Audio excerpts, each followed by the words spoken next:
Hey there, YouTube! I don't know about you guys, but I am really starting to feel the burn of Inktober. It is already day 6, and I'm finally able to film some of my process. This is my Goddess of the Night, Nyx. If you don't know what Inktober is or what my project is, I have my Intro to Inktober video linked below, so you should check that out. This right here is just a preliminary sketch I did, and I already have sketched it out in the video, as you can see. I will film a sketch later, but it's easier to just do it before I film. So here I am starting my kind of galaxy colors with Winsor & Newton drawing ink. I will link all my supplies below as well, and I will probably be making a video about those too. But drawing ink is definitely different than watercolor. What I'm doing is just laying down water first and then placing little drops of the diluted ink into it, and it spreads out and totally looks like little river deltas, like on a map. It's pretty cool. I like the texture, it's different, but you know, drawing ink is definitely more pigmented than watercolor and a little harder to work with. And this paper I'm using, I absolutely love it. It's a Stillman and Birn sketchbook, but it's not the same. It's a little smoother, and I like it more for actual like line art like I'm doing right here. For that, it's wonderful.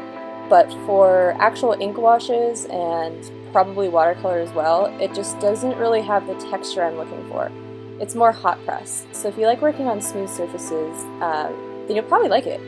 And it handles the water pretty well. It doesn't warp too much, so that's really cool.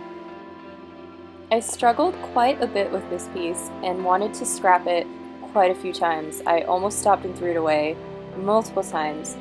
But there's been a few pieces where I've wanted to do this, and I end up making something that I really like and that I get a lot of support from you guys on. So it's been a real inspiration to just, you know, push through as much as I can.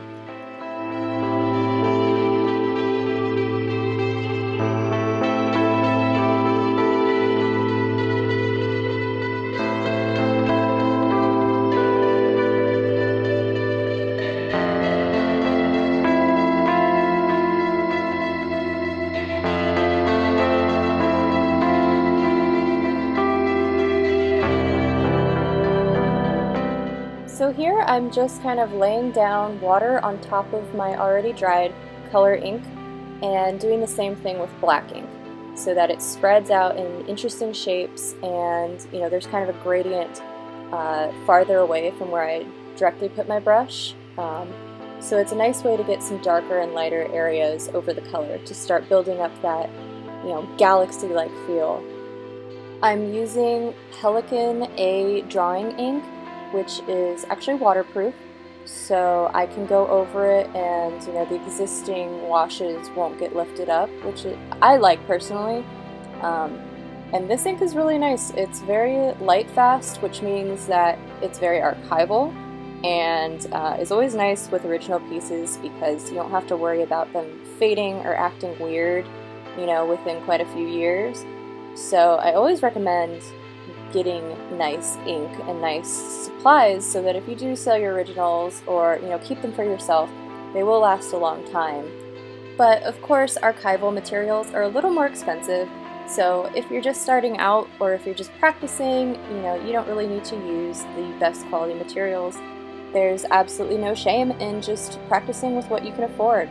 You know, I've been doing it for years and years during my artistic, you know, studying, and only now am I starting to really worry about quality because I want to sell to you guys. So once you get there, you know, then you can worry about that. But for now, just have fun with what you can afford. And I'm actually using a Kuretake Brush Pen number 13 for some details here. I have put some of that waterproof ink in it with a converter, and I absolutely love it. And then I go over with a paintbrush and some non-waterproof white ink. It's called Pro White ink. And, you know, stars aren't pure white. They kind of have some, you know, various levels of brightness. So this is really nice. You can water down, you know, the white ink and have, you know, some really bright stars and really cool stars.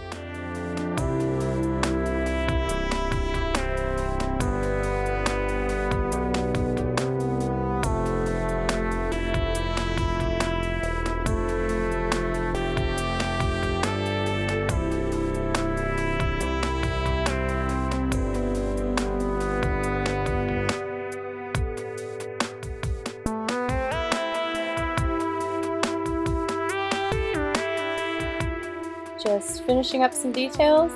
Fortunately, my camera cut out at my favorite spot, which was her little star tiara, but you can see it here. I really struggled with this. I know you can't see it through the time-lapse version, but it was pretty hard. I'm just really glad I pushed through because you guys have been giving me such amazing feedback, and as always, I thank you so very much for your support. I am happy to be here on YouTube and hope to be posting as many videos as possible.